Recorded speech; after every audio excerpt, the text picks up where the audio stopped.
Good afternoon, LACCD, and welcome to the Kaiser Permanente Women's Health webinar. My name is Jennifer Prince, and I will be your co-presenter as well as your host for today's session. Preventative care includes simple but important choices every woman can make for herself and her family to live a longer and healthier life. In this webinar, you will explore preventative steps that you can take to enjoy good health and stay healthy throughout your journey of life. Risk factors and screening recommendations specific to women will also be reviewed, and you will be invited to create a realistic action plan that will help you take positive steps toward taking control of your health. If you would like to turn on closed captioning, you can do so by clicking on the closed caption icon. If you're viewing our webinar from a computer screen, that closed caption icon is in the bottom right corner of your media player box. And if you're on a mobile device, it's in the bottom right corner of your screen. Before we begin today's presentation, I'd like to go over some general webinar guidelines. To ensure a quality audio experience for everyone, all attendees' microphones have been muted upon joining and will remain so throughout our presentation. However, we do encourage you to chat into us using that attendee chat. If you haven't already found the chat, please do send us a quick hello so we know our technology is working. We can learn from each other today since we do have that open chat. You will be able to see everyone's chats and everyone will be able to see what you share. Only your participant ID is visible to other participants, not your name. In addition to the chat, we do encourage you to use the reaction button throughout the webinar. That is found in the toolbar. That may be located in the bottom of your screen, or it could be in the upper right-hand side. I think it is recently migrated. Please note that today's webinar is being recorded. You can access that recording for the next 3 months using the very same link you used to join us today. You'll also receive an email after today's webinar with today's webcast link. Please do not share any personal information in the chat you would not want others to know, including your coworkers and your employer. If participating in our webinar does not feel comfortable or you do not agree to being recorded, you may choose to disconnect at any time. Also, please note the information presented here is not intended to diagnose health conditions or to take the place of professional medical care, but hopefully it will spark some ideas for having a conversation with your doctor about your health. We do ask that you consult with your doctor if you have persistent health problems or if you have specific health questions. Now it is my great pleasure to introduce my wonderful co-presenter today, Amanda Maurice. Amanda is a bilingual worksite and community design and delivery consultant with Kaiser Permanente Center for Healthy Living. She has a master's in public health and community health from UCLA and a background in international relations. Amanda also brings both expertise and passion to helping communities make healthier choices to achieve their wellness goals.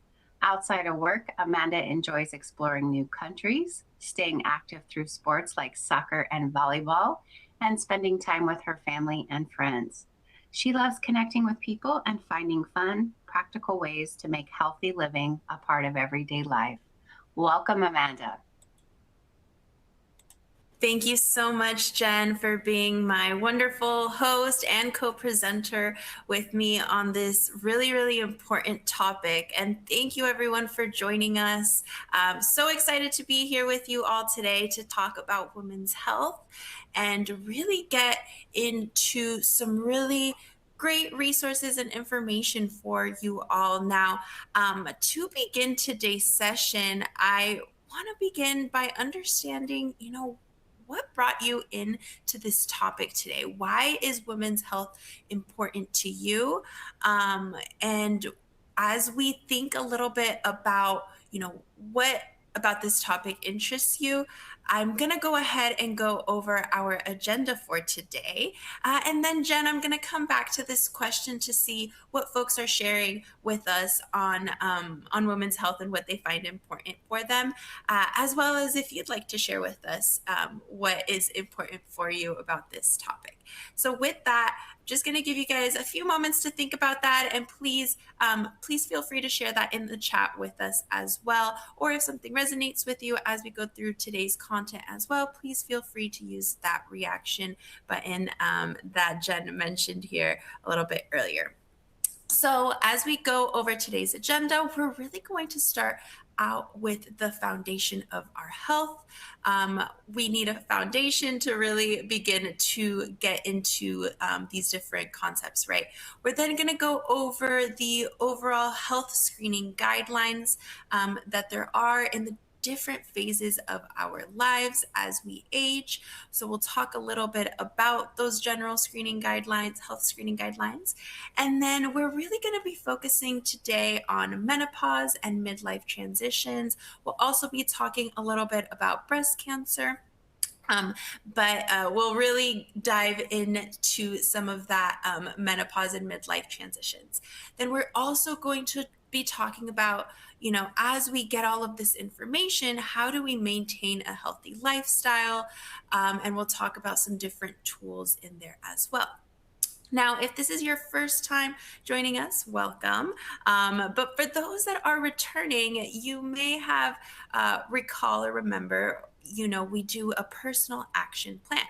Now, for those that are new, I will go ahead and explain what that action plan means. So during every single one of our webinars, we like to have an action plan at the end so we can think about, what behavior changes do we want to make to maybe try to maintain those healthier lifestyles. So when I mention a action plan, I want you to think about that as we go over today's content, but I also want you to think about it as a SMART goal. Now, when we make that action plan, we want it to be as specific, as measurable, attainable, realistic, and timely as possible. So right here, you see an example of what an action plan could be.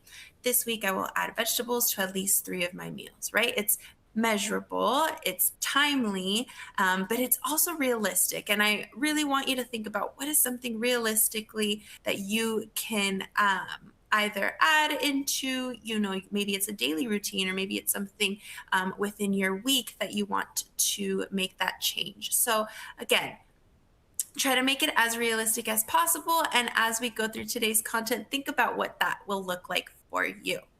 Now, with that, I'll go ahead and see here what folks are sharing with us. I want to hear and understand, why is women's health so important for you? So Jen, have folks begun to share with us? Amanda, I think folks are still chatting or still getting warmed up to that chat. So just as a reminder, everybody, when you chat into us, only your participant ID shows, not your name, to other participants. So let's make this as interactive as possible. Please tell us why women's health is important to you. But while you are warming up to that chat, I do want to just share, Amanda, that for me, as a woman who is now in perimenopause, and I am 51 years old, and this is the time of life that I'm navigating, this is has become such a big part of my world in navigating this transition for myself. And so every part of my health has sort of been top of mind. Not that it hasn't always been top of mind, but in different ways now. I have new appreciation for taking care of myself. So that's why it's important to me. How about for you? Yeah, Jen, for me, it's really important because, with women's health, there's so many different parts of our life that I think is really important to not only educate myself, educate my family, and how we want to make sure we're taking care of ourselves and just want to be very preventative for the future to have a healthy, long life. So I want to understand the different risks and factors that go into being a woman and really making sure I'm supporting my overall health for the long term. So thank you, Jen, for sharing that. And folks, again, as Jen mentioned, as we go through today's content, please feel free to chat in with us, share with us your experiences, because that also helps us to learn from each other. And I did see a few comments just come in, Jen. So I see that folks are mentioning, that they didn't learn about menopause changes before experiencing them. So really being able to go over that information today can hopefully, help someone out as well here. Other folks are mentioning that they want to be able to take care of themselves as well for longevity, as they do have young children. And just understanding what to expect as they enter their middle of life era. So thank you everyone for sharing. And I see some other great comments coming in as well, just about wanting to learn about the different transitions that they go through. So folks, keep those comments coming in, keep sharing with us. But we'll go ahead and get started here. Thank you everyone. So with that, before we do get started, Jen and I are going to be coming off of camera here, just so we can really hone in on our slides here, and you should still be able to hear us. We will come back on camera later on here in this session. Now, as I mentioned earlier, I wanted to start this conversation on that foundation of health, right? The foundation of good health really is the same no matter your age. Although we will have different needs throughout every stage of our life, we want to make sure that we use that time to tune into our mind, into our body, and really explore the whole body, emotionally, mentally, and physically. Right? A woman's life is a journey, right? All of our lives are a journey. And although there might be some bumps throughout the road, many different things can happen in each of one of our lives. We hope we're able to lead a long, happy, and healthy life. So that's why our foundation here is really, really important, that we have that foundation. All right. Now, I want us to consider, as we're going over this information, how it relates to women, right? Creating a strong and consistent foundation to support our health allows us to make those best proactive decisions about our life. So whether that support be from our family, from our friends, really having that consistent and strong foundation is really going to be important for us to make those healthier decisions, right? So just consider how that will relate to you and your life, and how those, we also go in different stages in our lives as we age, and how we can best utilize that foundation for that. Now, as we begin here, we want to also talk about some of those health screening guidelines, right? I had mentioned that we go through different phases of life, and maybe the health screening guidelines are different for each stage. But as a woman, right, these are all the different health screening guidelines that we typically see when we go to the doctor. So we see hepatitis B, we see sexually transmitted infection, diabetes, bone mineral density. That bone mineral density will be a guideline typically when we are older in age, 65 plus. You see breast cancer, blood pressure, the body mass index, depression, cervical cancer, hepatitis C, colorectal cancer, and of course, intimate partner violence as well. So we're going to go over some of these here. So we are going to discuss right now that first stage usually, right, where it would be the reproductive health section. And really, when it comes to reproductive health, we want to make sure that we keep up with our exams, especially those yearly physical exams, to make sure, that we're checking in with our doctors, protecting ourselves from sexually transmitted diseases.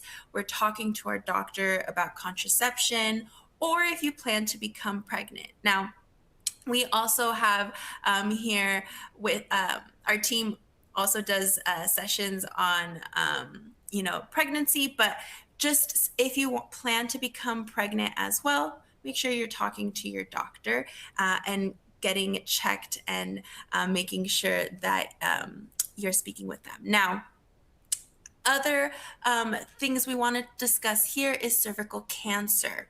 As we mentioned earlier, that is one of those health screening guidelines. And cervical cancer is really important because oftentimes we hear, oh, some of these myths that you see here on the screen, that cervical cancer only affects older women. Well, that's actually not true. The fact is that women under 30 can also develop cervical cancer. Although it is more common after the age 30, it is still really important because early vaccination and screening can help prevent cervical cancer. Some other myths that we have heard is if I have no symptoms, I'm safe, or HPV infection always leads up to cervical cancer, or pap smears are only needed if I have symptoms, right? And pap smears actually are just preventative screenings. So you can have cervical cell changes or the HPV infection without any symptoms. So again, regular screening here is really going to be very important. Which goes back to what we mentioned earlier, right? Making sure we're getting our exams done every year. Because the earlier we're able to detect it, the better we are able to defeat it and prevent that. Now, I want to talk a little bit about prevention, right? Cervical cancer, as I mentioned, often has no warning signs, and our early prevention is going to be your biggest defense here. But what are some of those tools to prevent cervical cancer? Well, getting that HPV vaccination, again, getting that regular screening, practicing safe sexual practices, and living those healthy lifestyles. And we'll talk a little bit more about those healthy lifestyle tools that we have for you later on. But folks, really just wanting to talk about understanding the different ways that we can prevent some of these this cervical cancer, and just talk about understanding those different guidelines for those different age groups. Now, there are some screenings for cervical cancer that look a little bit different depending on our age here. So if you fall in between that 21 through 29 age group, you want to start getting those pap smears tests done every 3 years if it's normal. Okay. Now, if you are in the age group of 30 through 65, if they're normal, those HPV and pap smears tests can be a co-test together, will be done every 5 years. Now, if you are an age of 65 or older, they may stop screening if your previous normal tests and you have no history of cervical precancer. Because cervical cancer has been on a decline, which is a positive, if there has been normal tests, then that typically at this age group, your doctor may request for you to no longer get screened. But again, this is a conversation that if you are concerned or have questions, that you will want to have with your provider or your doctor here. Okay, so now that we've covered that reproductive health, cervical cancer section, Jen is going to go ahead and walk us through a little bit more about understanding breast cancer and those screening guidelines for that as well. Thank you, Amanda. And if you have any questions on that cervical cancer or those screenings, please do chat them in, or any other topic that we are covering. I'm curious, when we talked about, we're going to get into breast care in just right now, but I'm just curious, when you look at this entire list, everybody, is there one on here that you know you're due for? If you want to chat in and tell us, is there something you know you've held off on, or it's just time to have? And I've been working on this, checking off everything on this list for myself. And so I just wanted to just check in with everybody. For example, because colorectal cancer guidelines have changed, and now the recommendation for colonoscopy is 45. Maybe now you're realizing, okay, I'm at that age where I need to have this on my radar. So be thinking about this. This might be part of your action plan. But I do digress. I do want to come back here and talk a little bit about breast cancer. Let me get to the right slide. So changing that this is an ever-changing recommendation for women. So I do want to go over some of your options. And it's not a one size fits all option for getting that mammogram, everyone. So if you have average risk, meaning you do not have a first degree relative who has had breast cancer, or you do not have anyone in the family who has tested positive for the BRCA gene, the breast cancer gene, which we'll talk more about in a minute. If you have none of those, then you can start getting mammograms at age 40. You can get them every year. You can get them every other year. You can start at age 45 and get them every year or every other year.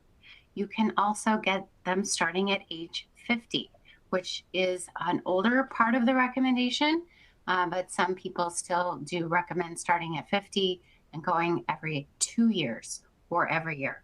So when this changes is when you are at higher risk, meaning that you have a first degree relative, your mom, your sister, for example, have been diagnosed with breast cancer. Then you are going to want to make sure you're starting your mammogram 5 to 10 years younger than the age that person was diagnosed. So recently we had someone who said they had their sister who was diagnosed at age 45. And so that meant for this person, they needed to start getting the mammogram at age 35. 35. And if you have tested positive or anyone in your family has tested positive for the BRCA gene, which is the breast cancer gene, that does put you at higher risk. And so it is important to make sure that you are getting those tests at a younger age as well. So this is a conversation, everyone, to have with your doctor. Have that conversation with your doctor of what is right for you. You can share your family history and you can also come to that decision together. Now, I do want to just mention a statistic. 85% of women who are diagnosed with breast cancer have no family history. So we may feel like I can put this off. This doesn't apply to me. It doesn't run in my family. But if 85% of women are being diagnosed with breast cancer, have no family history, this means we all need to have this on our radar.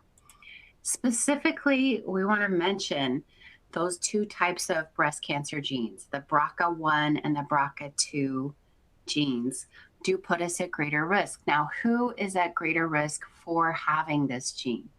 People who have a strong family history of breast cancer need to be tested, get the genetic screening for it.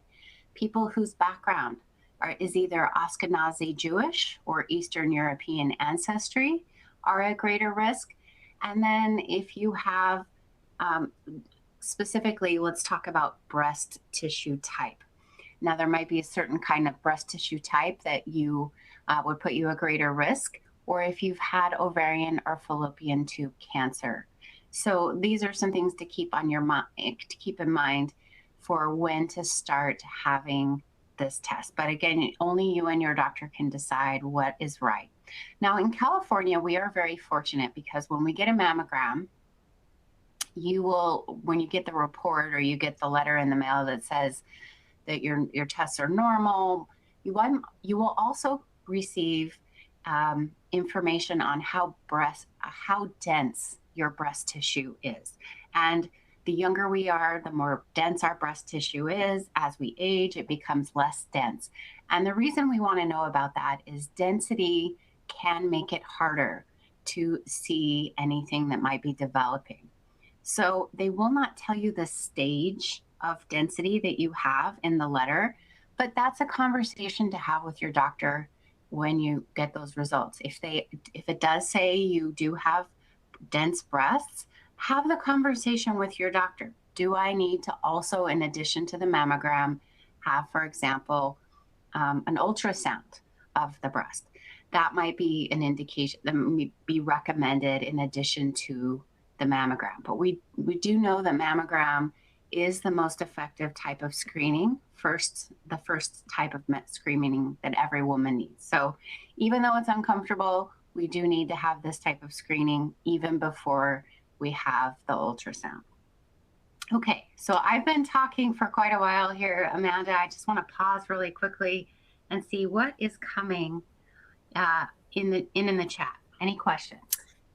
Yes, so there were a few questions that I have answered here for folks, just asking about bone density as well as the code test that we mentioned earlier on cervical cancer. But I do have another question that just came in where they were asking about a mammogram, if doing that every year, if that is a lot of radiation, and just kind of talking about how to have those conversations, or asking about how to have those conversations with their doctor when requesting that test for the BRCA gene. If there's no family, if you usually ask and there's not really any family history of breast cancer. Yes. Okay. So thank you for this question. So yes, this is a very personal. So they said, what about the radiation? And that's true. And that is something to consider, right? We do, just living in a big city, as most of us do here in LA County and beyond, and in Southern California. Most of us, even every day to day, have a lot of radiation in our environment, etc. And that might be a consideration for why to have it every other year instead of every year. We also know that it's a pretty slow growing cancer, and so that's why every other year can be recommended, especially if you have a mammogram that is normal. Then waiting 2 years can absolutely, with that conversation with your doctor, be something that you might want to do. And then what the other person said is, if for the BRCA gene, if it doesn't run in your family, they'll say no. And that is true. That is true that if it does not run in your family and you don't have any other risk factors, that may not be something that they recommend having. And that's okay. If you don't have this particular, family history or this background of ancestry, you may not need that level of genetic screening as well. So just want to mention that as well. Okay, so I do want to ask you a question in terms of breast cancer, because we know that with any cancer, lifestyle is a factor. So I want to ask you a question, and you can select your answer right on the screen, and in the lower right-hand corner, click submit. Which factors are linked to an increase in breast cancer? Is it deodorant? Is it cell phone use? Is it underwire bras? Is it sugar? Or is it none of the above? So which do you think is true? So select your answer right on the screen. You can also chat into the chat and tell us what your thoughts are on this. So we'll give you a second to look at this.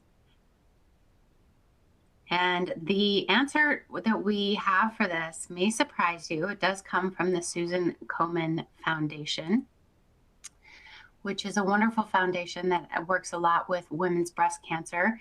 And if you haven't checked it out, the Susan G. Komen Foundation online is a wonderful resource for more questions about breast cancer. Okay. So it does look like we have almost half of you who've had an opportunity to answer. We'll give you just another 5 seconds or so to weigh on here. Okay, let's see. We do now have 50%. So what are we seeing here, Amanda? So it looks like the majority are saying they believe it's linked to deodorant. And then in second place, there is a little bit of a tie where some folks are saying sugar and then other folks are saying none of the above. Okay. So Jen, what is the answer? The answer is none of the above. None of the above, everyone. So that is the good news. But one thing that's not on here that I will say does increase risk of breast cancer is alcohol. We know that having 1 to 2 drinks per day, every day for women, increases your risk by about 15%, up to 20% increased risk. So that is something to keep in mind. So thank you for weighing in here. Now we're going to turn our focus over to menopause, which I think many people in the chat had mentioned is a stage that they are going through, that they want more information on, and as well as uh, arming themselves with all of the good information to be able to navigate this stage. So I want to start off by talking about the different stages, because oftentimes we hear, for example, perimenopause and menopause interchangeably. So perimenopause, that is the time up to menopause, around menopause, the time before. So the age that it starts varies, and the time that it lasts can be months to years, the perimenopause stage. Okay, the average age is around 51 that a woman will go through menopause, but the perimenopause could start in the late 30s, in the 40s, and if, of course, you have had a hysterectomy, then that will bring on menopause in some instances. So for menopause, it is a very specific time when you have gone 12 months with no period.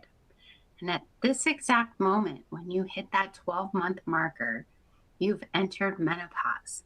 So it's just one moment in time in our lifetime where we've hit menopause, and then everything after that is the post-menopausal stage. So let's just say you go 6 months without a period and then you have one, because menstrual periods can be irregular leading up to menopause.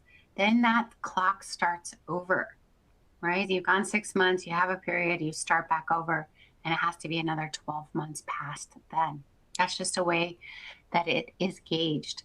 And so the age does vary, but around 51 to 52 years is the average as well. And what's a very interesting statistic, by the year 2025, last year, there's 1.1 billion women in the postmenopausal stage. How amazing is that? 1.1 billion. But as someone mentioned in the chat earlier, they didn't know what to expect. And we're so grateful that menopause has much more of a focus now. There's much more talk about it, a lot more resources. There's a wonderful, for example, a podcast on menopause with a lot of great resources. But this is a time in our life that's a big deal. Just like leading up to your first period as a teenager was a big deal.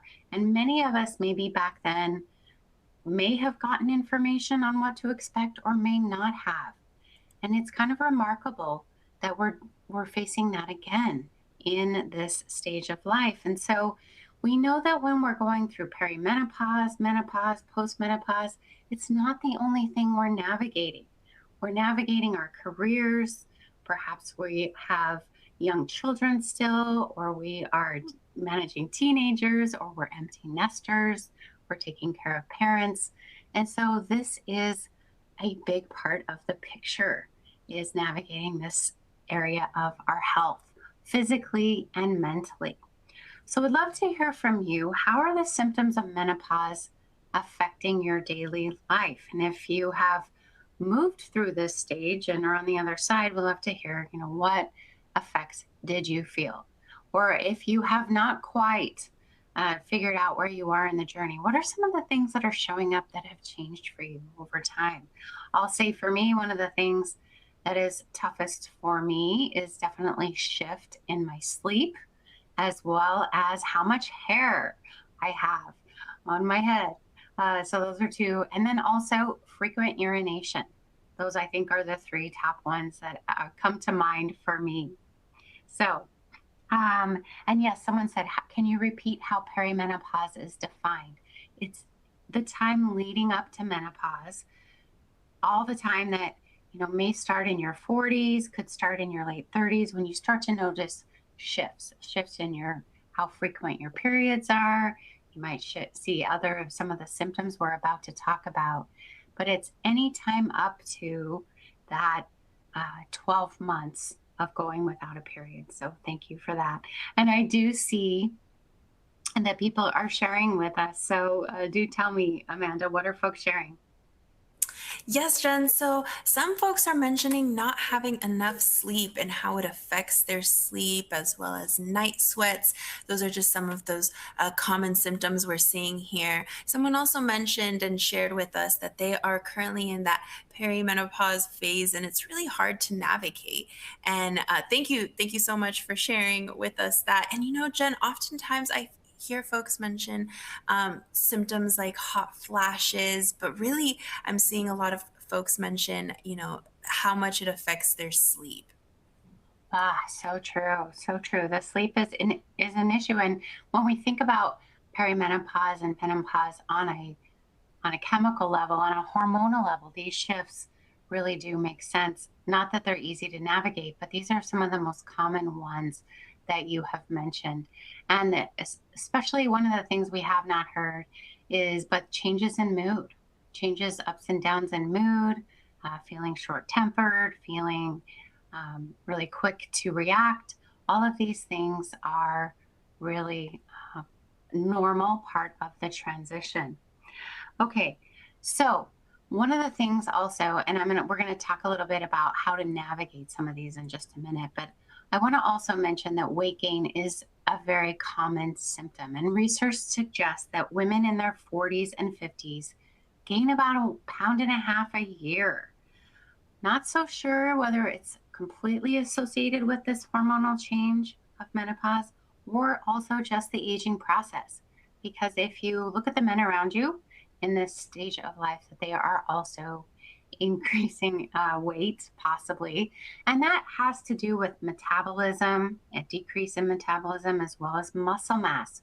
We do lose about 10% of our muscle mass for every age over every decade over 30. So this is also contributing to it.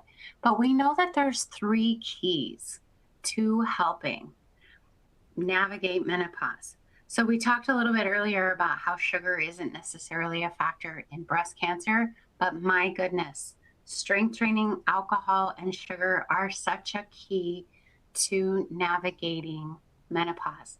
Now, strength training, because we are losing muscle mass, we do need to keep that muscle mass to keep our metabolism and to be able to avoid that weight gain. So often women will do a lot of cardio, which is great for the heart and important for the heart. But we also need to remember strength training twice a week.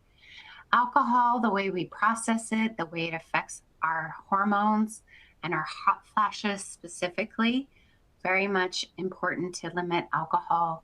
Doesn't mean you need to eliminate it completely, but it may start to affect you differently. So, especially avoiding it 2 to 3 hours before bedtime is key. And then limiting sugar, because again, it is going to affect both inflammation in the body as well as hot flashes, for example. So, these are some of the things that can be very helpful. Now, on a chemical level, the question we often get asked is hormone replacement therapy right for me? Now, this, everyone, is key to have a conversation with your OBGYN. Love primary care doctors. They're wonderful. They are so key to our health. But for hormone replacement therapy or hormones in general, the key physician to be speaking to is your OBGYN. They have studied this, they know this. You want to make sure you have the right fit and the right information. And so there's two wonderful organizations that we really want to mention, or three major organizations, I should say. I'm going to specifically highlight NAMS, the North American Menopause Society. They have a lot of wonderful patient information. And a lot of what we think about hormone replacement therapy has changed, has shifted. A lot more safety being recognized about this in terms of the safety of using it, short term or long term. But again, that's a conversation that's so unique to each of us that we can't make a blanket statement about it. But whether you are thinking about taking any kind of supplement to manage menopause symptoms or perimenopause symptoms, I should say, or you're thinking about hormone replacement, run it by your doctor just to see if this is right for you. They know your total picture of health. Okay, And I did see someone asked, is a GLP-1 good for perimenopause? And menopause can be very helpful. Talk to your doctor about it to see if it could be helpful for you. And so this is something, again, all of these things are great tools along with a healthy lifestyle. There is a lot we can manage with our lifestyle, and that is the good news. So, Amanda, let's talk next about what maintaining a healthy lifestyle can do for us. So, I want to just ask this question of everyone. What are you already doing to maintain a healthy lifestyle? What works for you? What keeps you sane? What keeps you healthy physically? We'd love to hear what this is. And Amanda, I want to turn it over to you to talk about the 4 keys of a healthy lifestyle. Perfect. Thank you, Jen, for walking us through all of that on breast cancer and menopause. A lot of great questions were coming in as we got through that section. And, somebody mentioned, wanting to know a little bit more about the symptoms and how to better address those symptoms to prepare for a perimenopause or menopause. And folks, we're really going to talk about that here, right? Those 4 keys to healthy living. So we're going to be focusing on these 4 today to really not only help us with menopause, but healthy living in general, right? And so we'll be talking about sleeping better and how to try to get a better night's sleep, moving more, and really implementing some exercise, stress less. I know we live in a world where, we're maybe feeling overwhelmed and there's a lot going on all the time, right? So how do we try to stress less and then eating healthier? So I'm going to go ahead and start off with that eating healthier section, but I did want to pause before we continue here, as we had asked, that question, what are you already doing to maintain a healthy lifestyle? And I've seen a few comments come in. Some folks here are chatting in with us, Jen. So what are folks saying? What are they doing to maintain a healthy lifestyle now? Yes, so we have someone who's using ashwagandha tea for stress relief. Wonderful to hear about different types of tea. There's a lot of different ones out there. Walking, movement, and self care. The person said they've been suffering from hot flashes for more than a year. How can they control this without taking medication? So, a lot of what we're going to be talking about is going to be helpful. And I'll also mention something to that person in the chat. Another person said hot shower before bed, lavender lotion afterwards, taking walks throughout the day. So, those are wonderful ways that people are already taking care of themselves, Amanda.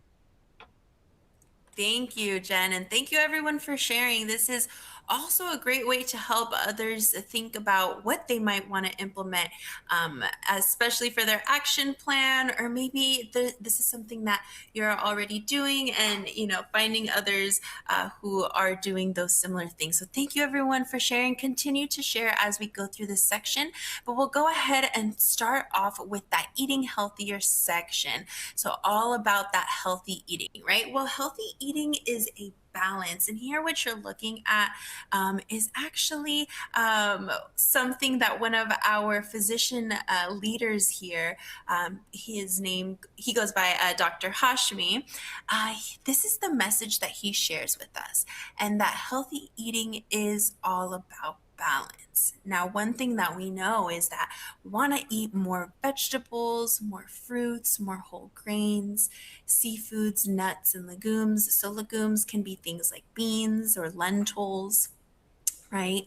So we want to try to get more vegetables overall, vegetables and fruits and whole grains overall, right? And we want to try to reduce and eat and consume fewer red and processed meats. So that can be things like red meat, or processed meats like hot dogs or deli meats, limiting as well those refined grains that are not whole, maybe some sugary drinks and foods as well. And especially with those sugary drinks too, we want to, maybe if we want to lower our blood sugar as well, we want to limit that as well, right? So just, overall, what we want to talk about here is we really just want a balance. It's not necessarily a never list, or maybe we're never completely going to remove items out of our palette, but what we really want is to find a healthier, better balance. So I want to share here with you all what that might look like. Well, it would look like a healthy plate. And maybe this is the first time you've heard of it, or maybe you've heard of the healthy plate before, but this really helps us to keep that balance, right? We want to start off by using a 9-inch plate, and a 9-inch plate is just to help us with portioning as well. Sometimes we see, those bigger plates, those 12-inch plates and so forth, but we really want to get that overall good balance and portioning correctly here, so that 9-inch plate will be your best bet. Now, well, also, what you can see is what we really want half of that plate to be non-starchy vegetables or fruits, right? We want to try to increase the amount of vegetables we're getting overall. Now, you can see that 1/4 of the plate, we see our whole grains, as well as some starchy vegetables. That can be like corn. Whole grains can be things like whole wheat bread, brown rice, right? Things like that, or whole grain pasta as well.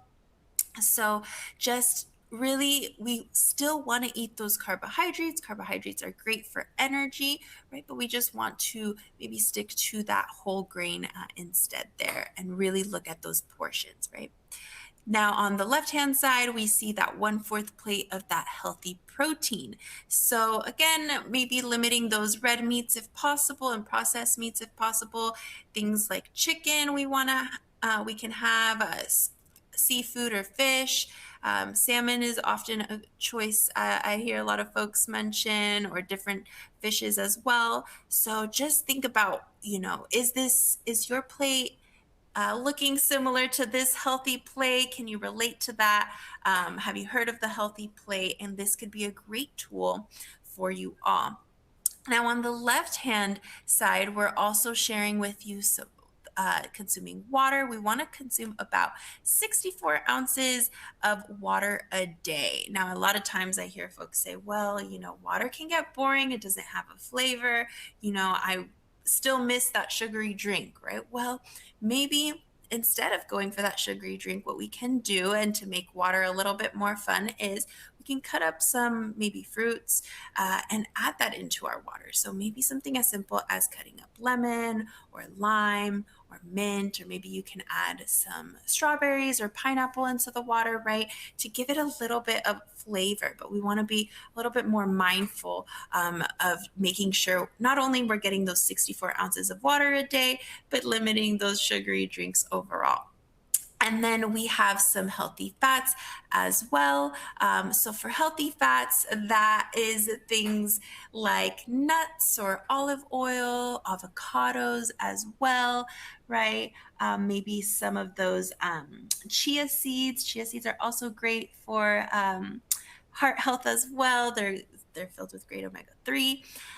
So just trying to make those healthy fat decisions there. And then we want to make sure that we include dairy as well, things like cheese, milk, or yogurt, or maybe finding some non-dairy alternatives as well. And then maybe adding some flavorings, right? So a lot of times we might be seasoning our food with salt. And the only thing we want to be aware of is that, we want to make sure we're not adding too much salt. We want to be aware of our sodium levels as well. So maybe trying other different flavorings, other different seasonings. And please, folks, if you have, some great recipe, please feel free to share that with us here in the chat as well, to help others think of some great ideas. But if you are looking for other resources or recipes, that actually can be found on our resources tab as well, that we'll be sharing with you here at the end. Now, I will go ahead and just get started here on our exercise portion as well, because this is another great factor for healthy lifestyle, right? We want to we need to move our body more. The more that we move our body, the better our body feels overall. So staying active not only helps lengthen our lives, but it also lowers our risk of chronic disease. And it actually, in turn, can help us with stress. And it's also a great tool for stress that Jen will go over with us here in a little bit. But when it comes to exercise, the CDC does recommend at least 150 minutes a week of vigorous intensity aerobic activity. And that can look very different, right? A lot of times people think, well, I don't have, maybe 2 hours, an hour to go to the gym every single day, that traditional way that folks might do that, right? And there's nothing wrong with doing that, but other folks might not have that ability. So we can still get that exercise in, we can get that cardio going, getting that heart pumping through different activities. And maybe you want to share with us here in the chat, and I believe someone had shared with us earlier doing some walking, but walking is a great way to get that cardio going. Some brisk walking, hiking, maybe swimming, dancing. Maybe you want to dance to your favorite song. That is still getting that heart pumping and moving, right?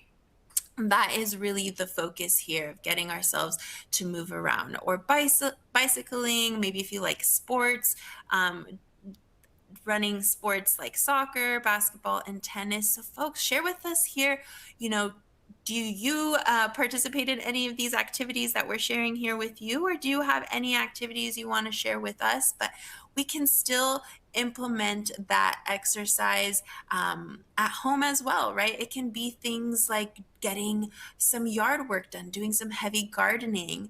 Maybe we have a lot of things to do at home, so trying to find different ways of implementing it. And a lot of times, again, as I mentioned, maybe we don't have a lot of time. We can do it in what we call exercise snacks. So what is an exercise snack? An exercise snack is implementing some type of movement within just 5 or 10 minutes of your day. And that can be a household chore. Maybe that might be, maybe you have to take your kids to some type of practice, some type of event. Maybe what if you drop them off and go on a walk um, around the area for 5 to 10 minutes, right? Or maybe you're at work, and during your lunch break, instead of taking the elevator, you take the stairs to the office or to lunch, right? Just trying to find different ways of how we can make sure we're still getting that exercise in with the limited time that we might have. Okay. And I also just want to share, somebody also shared with us earlier about strength training and strength building. Also very important. We want to implement that at least 2 days a week.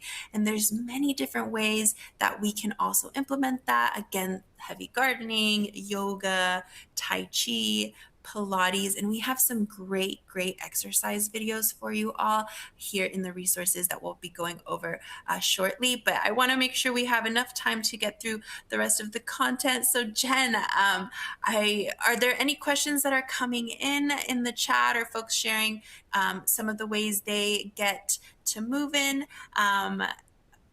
Can you share with us here?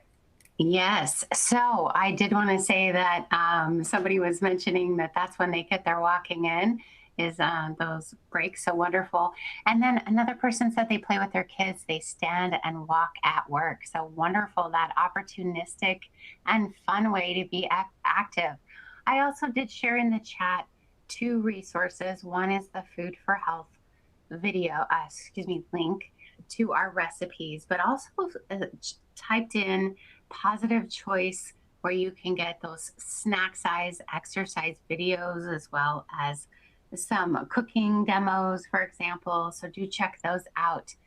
And then someone did ask the question, will we get a copy of these slides?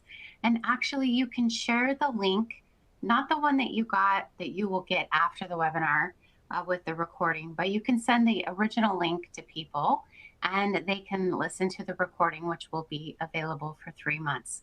So we do encourage you to share and pass along for someone who wasn't able to join us today. And if they happen to register but didn't come, they will get a link directly to today's webinar as well.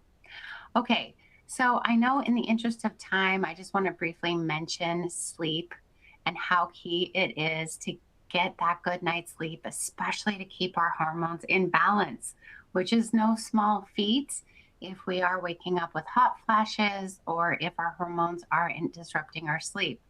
One of the keys that we can have to keeping a good sleep routine is avoiding bedtime procrastination.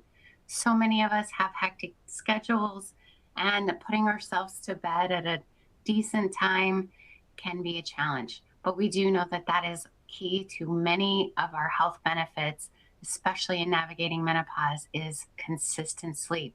So even if you don't go to bed necessarily so early, if you go to bed at the same time and wake up at the same time every day, your body is much more likely to not experience insomnia. So that is something that can be helpful.